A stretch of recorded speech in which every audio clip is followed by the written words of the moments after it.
বুদ্ধি থাকলে শ্বশুর বাড়ির থাকা লাগে না, কথা আছে না, ওই রকম আর কি।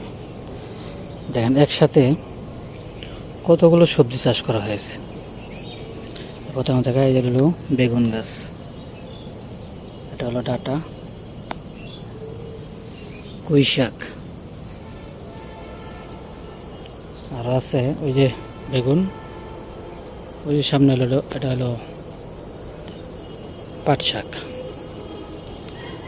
ওই যে পাশে হলো ভেন্ডি, দেখছেন একসাথে সবগুলি সবজি চাষ, কোনোটার অভাব হবে না ইনশাল্লাহ।